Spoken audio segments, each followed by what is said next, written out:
They looked like the perfect couple. Young, happy, and always smiling in their pictures. Gabby Petito and Brian Laundrie had a life many people only dreamt of. Traveling across America in a van, exploring national parks, and documenting their adventures online. But behind the filters and captions was a truth no one saw coming. Gabby was just 22 years old, bright, full of life, and chasing a dream. She wanted to tell stories, live free, and explore the world. Brian, her fiancé, shared that dream, or at least that's what everyone believed. They had started their van life journey in July 2021, driving from New York to the western US, visiting beautiful spots like Utah, Colorado, and Wyoming. Social media showed smiles, sunsets, and hikes. But what it didn't show were the arguments, the tension, and what was silently falling apart. On August 12th, police in Moab, Utah, were called after someone reported seeing a couple fighting. When officers pulled over their van, body cam footage showed Gabby crying, clearly shaken. She told the police they had been arguing and blamed herself. Brian, calm and collected, showed scratches but said very little. Officers separated them for the night, treating it as a mental health situation rather than domestic violence. No one could have guessed it might be the last time someone had a chance to intervene. Gabby's last known contact with her family was around August 25th, during a video call with her mom. Her Instagram post that day seemed off. A few days later, her mom received a strange text from Gabby's phone. "Can you help Stan? I just keep getting his voicemails and missed calls." Stan was Gabby's grandfather, but she never called him by his first name. That message didn't sound like her. Then, silence. On September 1st, Brian Laundrie returned home to Florida in their white van, alone. He didn't call Gabby's family. He didn't report anything to the police. He just quietly went back to living his life. Gabby's family had no idea she was missing until they realized she hadn't contacted them in over a week. On September 11th, they reported her missing. When police contacted Brian, he refused to speak. Through a lawyer, he said he wouldn't cooperate. 10 days later, Brian disappeared too. His parents claimed he went hiking in a nearby Florida reserve and never returned. Now, not one, but two people were missing. The search for Gabby intensified. Across the country in Wyoming, a couple going through old dash cam footage noticed something. A white van parked oddly off a dirt road in Grand Teton National Park. The timestamp matched the date Gabby was last seen. That lead brought investigators to the exact location. On September 19th, human remains were found. It was Gabby. Her body had been in that forest for weeks. The coroner confirmed the worst. She had been strangled. This wasn't an accident. It was murder. The world was shaken. Gabby's story spread like wildfire. Millions of people had followed her journey online, but now it ended in the most heartbreaking way. And the man who likely had all the answers was gone. The questions had only just begun. Gabby Petito's body was found in the wilderness of Wyoming, alone, lifeless, and left in a shallow grave. The official cause of death, manual strangulation. She had likely been dead for weeks before anyone found her. The joyful young woman who once dreamed of traveling the world had met the most tragic and violent end. And the man who was supposed to love her, the only one who truly knew what happened, was now missing. Brian Laundrie had returned home on September 1st, alone. For 10 full days, he stayed silent. No explanation, no answers to Gabby's family. And then, right after she was reported missing, Brian vanished too. His parents claimed he went hiking in the Carlton Reserve, a swampy, dangerous area full of snakes, alligators, and thick brush. They said he never came back. The country was stunned. The FBI, local police, search dogs, drones, everyone began looking for Brian, but nothing was found. The reserve was massive and unforgiving. And just like that, Gabby's murder turned into a double mystery. One body found, one suspect missing. Meanwhile, the public's outrage grew. How could someone just disappear like that? And more importantly, what did Brian's parents know? Why did they wait so long to report him missing? Many believed they had helped him escape or at least given him time to run. Outside their Florida home, protesters gathered daily, demanding answers. People wanted justice, they wanted the truth. Back in Wyoming, more pieces of the puzzle were surfacing. Witnesses came forward saying they saw Brian and Gabby at a restaurant just days before she vanished. According to them, Brian was angry, yelling at staff, while Gabby looked upset and embarrassed. That would be the last time she was seen alive in public. Then came something chilling. Texts from Gabby's phone were sent after her likely time of death. One of them said, "No service in Yosemite." But investigators confirmed they weren't even near Yosemite at the time. That message felt like a cover-up, possibly sent by Brian to buy time and mislead her family. On September 23rd, the FBI issued a federal arrest warrant, not for murder, but for unauthorized use of Gabby's debit card. After she died, someone used it to withdraw over $1,000. That alone suggested Brian was not only alive, but moving with purpose, trying to clean up his tracks. Weeks passed, tips poured in, people claimed to have seen Brian on hiking trails, in small towns, even in other countries. None of them checked out. Online, thousands of amateur sleuths tried to piece it all together, combing through Gabby's videos, his old posts, anything that might lead to him. But still, nothing. Then, on October 20th, everything changed.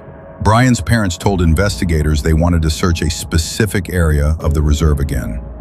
That very same day, authorities found a backpack, a notebook, and skeletal remains nearby. It was Brian. DNA confirmed it. Cause of death: suicide by gunshot. Just like that, the story ended. But without the justice many had hoped for. Brian took the truth with him. And although the notebook found near his body included a so-called confession, it left more questions than answers. He wrote that Gabby was injured and in pain, and that he ended her life to end her suffering. But no one believed that.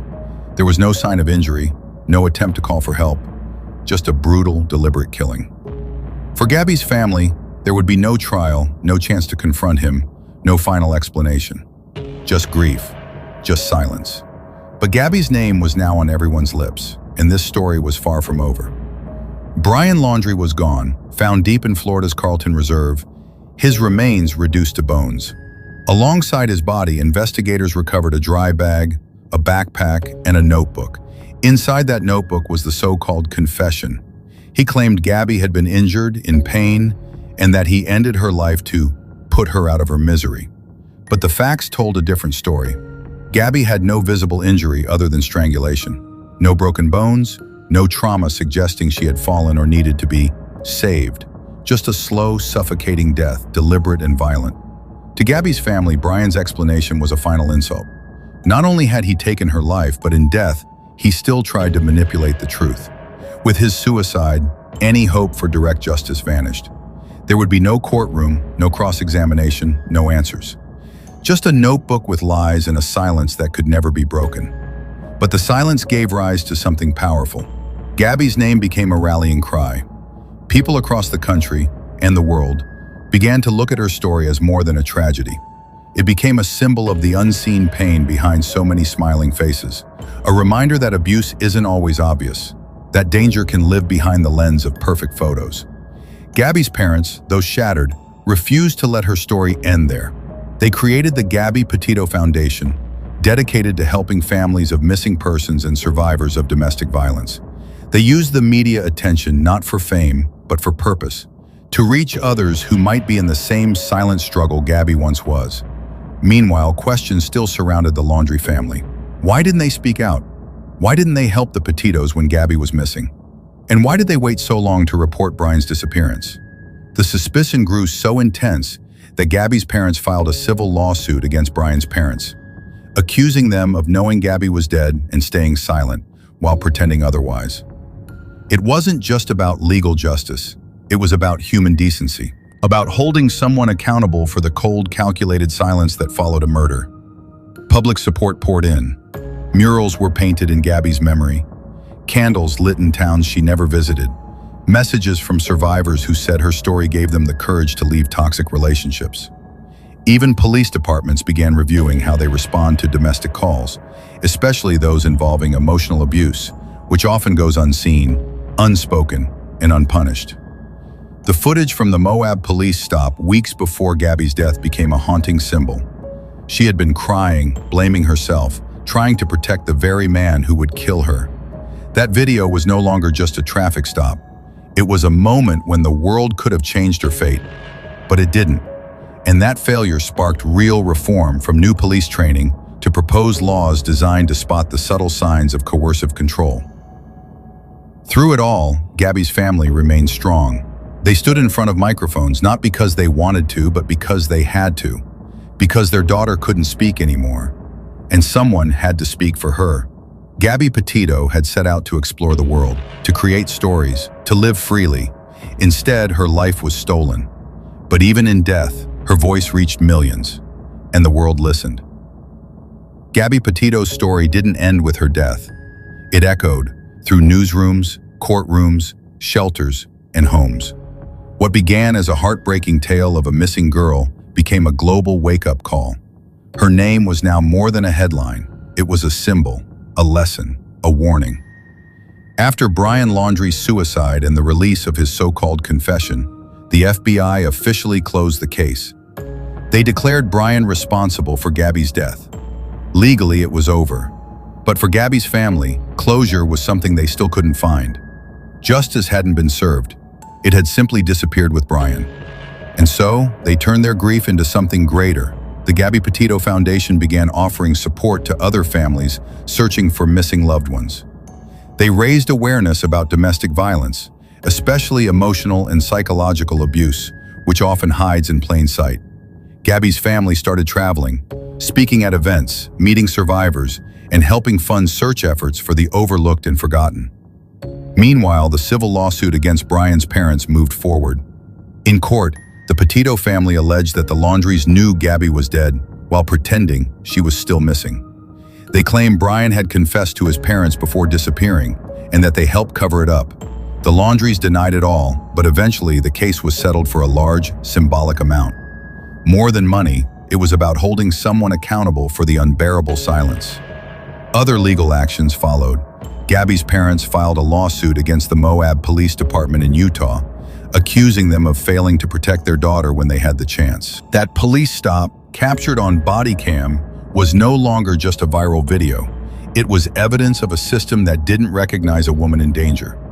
If someone had stepped in then, Gabby might still be alive.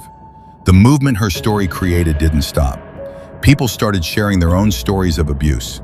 Police departments reviewed their procedures. Lawmakers discussed better protections and reforms. Even major media outlets began covering missing person cases more fairly, shedding light on the imbalance in whose stories get told. Gabby's legacy stretched far beyond social media. She became the face of change. But for her family, every day without her remained a struggle. They would never again hear her laugh, never get another text, never watch her chase her dreams. All they had were memories and a mission. And so they kept her voice alive, telling her story so others wouldn't become the next Gabby. She had wanted to explore the world, tell stories, live boldly. Instead, the world told her story, and through it, countless others finally found the strength to speak up. Gabby Petito may have been silenced, but her